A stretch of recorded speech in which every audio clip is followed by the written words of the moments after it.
नमस्कार दोस्तों जो आप ईसीएचएस में दवाई कराते हैं तो आपको समय समय पे अपडेट होना चाहिए। जैसा आपने देखा दोस्तों, जब स्पर्श आया था तो आपको कितनी परेशानी आई है। दोस्तों ऐसे ही ईसीएचएस के 5 पॉइंट हैं। अगर ये पांचों पॉइंट समझ जाते हैं तो जो लेटेस्ट में चल रहा है या भविष्य में होने वाला है तो आपको तकलीफ नहीं होगी। तो आज के वीडियो में मैं आपको 5 इंपॉर्टेंट पॉइंट दूंगा ईसीएचएस के बारे में, जिसमें आपका आधार वेरिफिकेशन से लेके सभी चीज कवर की गई है। कुछ प्रॉब्लम है पेंशनरों को नाम मिसमैच वगैरह की, तो क्या ट्रीटमेंट की सुविधा होगी, तो मैं कंप्लीट आपको पांचों पॉइंट में दूंगा। हाँ दोस्तों, अगर ये पांचों पॉइंट आप जानते हैं तो आप स्किप करके, लेकिन चौथे नंबर वाला पॉइंट जो 4 नंबर पॉइंट है वो अभी लेटेस्ट अपडेट हुआ है, तो वो भी आप कीजिए, क्योंकि आपको इन चीज़ों में फिर दिक्कत नहीं जाएगी। तो चलिए देर ना करते हुए मैं वीडियो शुरू करता हूँ। आपको पहला पॉइंट बताता हूँ कि पहला पॉइंट क्या है। तो पहला पॉइंट है नेम मिसमैच है तो क्या दवाइयाँ होगी। दोस्तों आपकी मेडिसिन जो आप ईसीएचएस पॉली क्लिनिक में कराते हैं, अभी दोस्तों वहाँ ये सिस्टम आधार वेरिफिकेशन का लागू नहीं है। जब भविष्य में लागू होगा तो होगा। आप जो इम्पेयर्ड हॉस्पिटल में कराते हैं, आप इम्पेरियल हॉस्पिटल जानते हैं जो जिस सिटी में आप रहते हैं, तो आपको एक प्रोसीजर पता होना चाहिए कि जो ट्रीटमेंट होता है ईसीएचएस के थ्रू। तो आपको मैं पहले वो बता देता हूँ दोस्तों। ईसीएचएस पहले एमएच को रेफर करता है, मिलिट्री हॉस्पिटल को। हाँ, अगर डॉक्टर वहाँ अवेलेबल नहीं है तो वो आपको सिविल के लिए रेफर करता है, जो बोलते हैं इम्पेयर्ड हॉस्पिटल। ये ईसीएचएस से कनेक्ट होते हैं। इनकी लिस्ट आपकी डिस्ट्रिक्ट वाइज होती है, तो आप ये समझ जाइए कि आपको दवाइयाँ तो होंगी। यहाँ पे अभी ईसीएचएस पॉलीक्लिनिक में दवाइयाँ चल रही हैं, वो होंगी ही, उनमें कोई फर्क नहीं आया है। हाँ, जब आधार वेरिफिकेशन का आएगा, जब प्रॉब्लम हो सकती है कि आपकी दवाइयों के लिए आपको उसके लिए भी कंडीशन दी गई है कि आप आधार वेरिफिकेशन कराते हैं तो आप क्या अंगूठे वाली मशीन के द्वारा कराते हैं या कोई लेटर के थ्रू कराते हैं, तो वो अभी स्टार्ट नहीं हुआ है। हाँ, इनमें एक बीच में कंफ्यूजन होता है दोस्तों कि हम आधार का वेरिफिकेशन कैसे कराएंगे। तो आपको परेशान नहीं होना है, अभी ये सरकार सिस्टम लाई है, तो जैसे जैसे इम्प्रूव होगा आपको वैसे वैसे पता चल जाएगा कि जब आप सिविल में हॉस्पिटल में जाएंगे, जब आपको, हाँ आपको काम क्या करना है वो आगे पॉइंट में बताऊंगा। इसलिए मैं बोला दोस्तों कि अगर आपको जानकारी है तो आप स्किप करके आगे बढ़ सकते हैं, नहीं तो आप वीडियो में बने रहे तो आपको पूरी जानकारी मिलेगी। अब चलते हैं दोस्तों दूसरे पॉइंट की ओर। दूसरा पॉइंट है आधार वेरिफिकेशन कैसे होगा।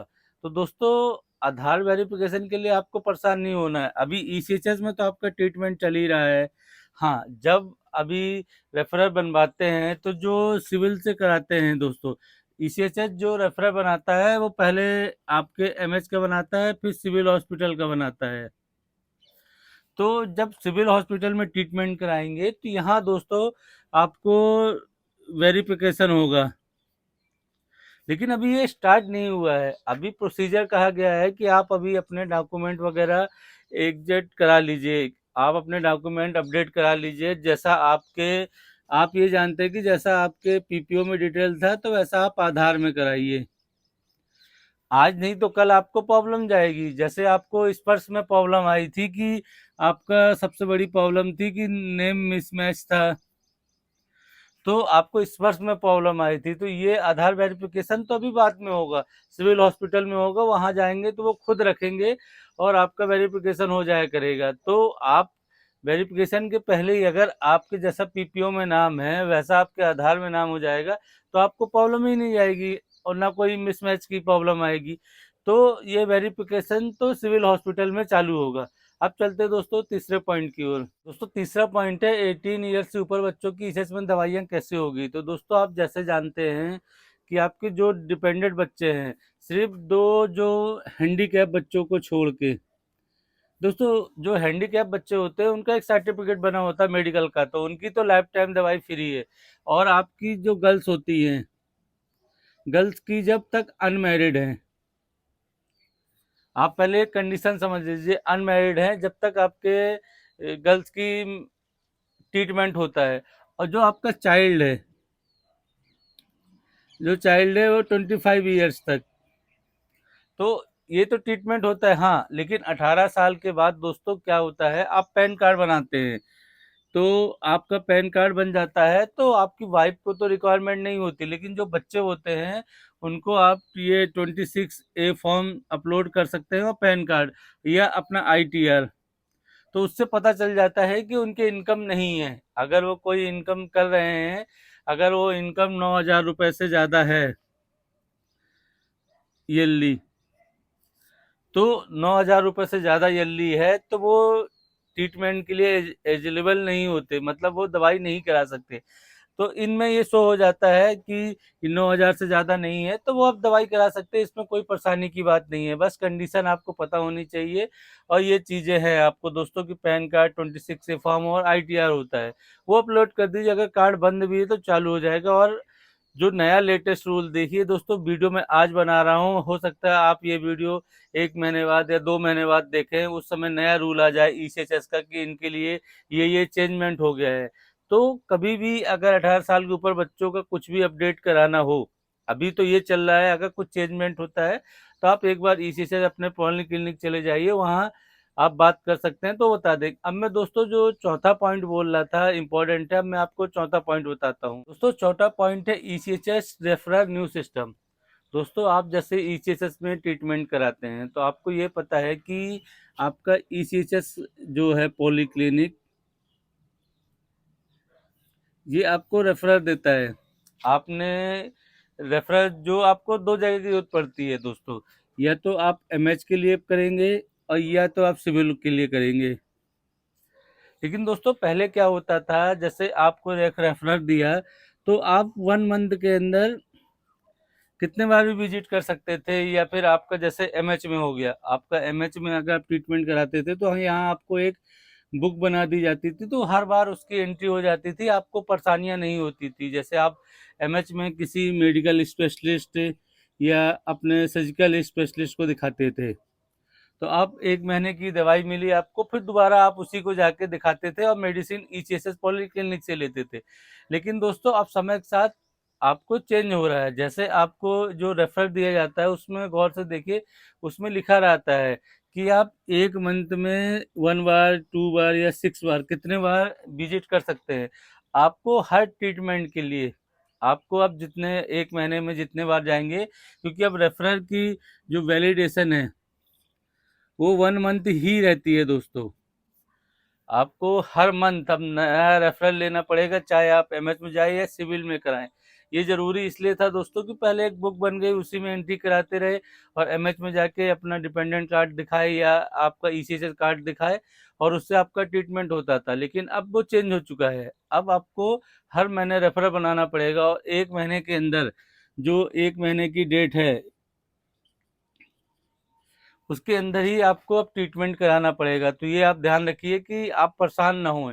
हम आपको इसीलिए बताते थे, मैं इसीलिए बोल रहा था कि इम्पोर्टेंट पॉइंट है, क्योंकि अभी बहुत से सीनियर सिटीजन पेशेंट होंगे, उनको नहीं पता होगा। तो आप उनको ये वीडियो शेयर कीजिए और जानकारी बताइए कि अगर वो MH में दवाई करा रहे हैं, मेडिकल स्पेशलिस्ट से जा रहे हैं, हर महीने ट्रीटमेंट करा रहे हैं, तो वो ECHS से पहले अपना रेफरल बनवा लें, तो उससे वो दवाई हो सकती है। तो अब दोस्तों अब इसमें आपको परेशानी होगी, आप ये बोलेंगे कि हम ECHS में जाते हैं, वहाँ बहुत भीड़ लगी रहती है, फिर हम ECHS से रेफरल लेके MH में जाएंगे तो नंबर लग जाता है, बहुत टाइम लग जाता है। तो उसका भी सोल्यूशन है दोस्तों। आपको पता है कि जो रेफरल है वो 1 मंथ के लिए होता है, आप 1 मंथ में करा सकते हैं ना।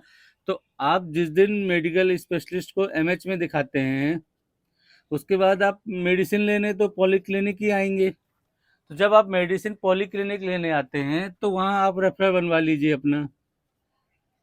आप वहाँ रेफरल बनवाएंगे तो इसकी वैलिडिटी होगी 1 मंथ, और आपको MH में 1 मंथ के बाद बुलाया है, तो आपको जिस डेट खत्म हो उसके 2 दिन पहले चले जाइए, जिस दिन OPD होती है आपकी, तो उसके चलिए, तो आपको ये सोल्यूशन भी निकल जाएगा। तो मैं इम्पोर्टेंट इसलिए बोल रहा था कि मैं आपकी प्रॉब्लम के साथ आपको सोल्यूशन भी बता दिया कि आपको परेशानी हो रही है, तो ये समस्या का समाधान भी है कि आप पहले MH में आप वहाँ जाके नंबर लगा लीजिए, क्योंकि स्पेशलिस्ट के पास बहुत भीड़ होती है। तो आप उनसे जब दवाई लेने आएंगे तो वहाँ से आप रेफरल बनवा लीजिए और महीने के 2 दिन पहले आप दिखा दीजिए, तो ये आपकी प्रॉब्लम की समस्या का समाधान भी हो जाएगा। अब चलते हैं दोस्तों 5वें पॉइंट की ओर। दोस्तों 5वां पॉइंट है आधार इन PPO डिटेल। जैसा आप जानते हैं दोस्तों कि अब हम डिजिटल युग में आ चुके हैं और हर चीज़ डिजिटल होता जा रहा है। तो आपको भविष्य में परेशानी ना हो। तो आप अभी से काम कराइए। जैसे आपको स्पर्श में हुआ था, तो आपने अपना आधार सही करा लिया था, या स्पर्श के जैसा आधार कराया था। अब आपने अपना ईसीएचएस कार्ड भी तो बनवाया है। तो आप धीरे धीरे देखिए दोस्तों, अभी टाइम है, अभी ना आधार वेरिफिकेशन की प्रॉब्लम जा रही है, ना आपकी दवाइयों में जा रही है, लेकिन ये तो निश्चित नहीं है, आपको 2 या 3 साल बाद तो दिक्कत जा सकती है ना। तो जो आपका ईसीएसएस कार्ड है, इसको आप अपडेट करा लीजिए। अगर अपडेट नहीं है तो आप इसको अपडेट करा लीजिए एज पर पीपीओ डिटेल। आप आधार की डिटेल्स अपडेट मत कराइए, पीपीओ डिटेल्स अपडेट कराइए, क्योंकि आपको लाइफ में पीपीओ की ही जरूरत पड़ेगी। तो जैसा आप पीपीओ में अपडेट कराएंगे, फिर आपका आधार वैसा अपडेट कराइए। तो आप ये कोशिश कीजिए कि आपका जो ईसीएसएस कार्ड है, उसको आपको आधार जैसा नहीं कराना है, उसको आपको पीपीओ जैसा कराना है। कि अगर कुछ नाम मिसमैच है या कुछ प्रॉब्लम है, दोबारा एप्लीकेशन देख के आप अपना ईसीएचएस कार्ड को अपडेट करा लीजिए पीपीओ जैसे। तो आपको प्रॉब्लम नहीं जाएगी। मेरा कहने का ये मतलब था कि अगर ये आप पांचों पॉइंट देखे हैं, तो आपको आई समझ में आ गया कि ईसीएचएस में जो प्रॉब्लम आपको आने वाली भविष्य के लिए, ये उसके लिए था।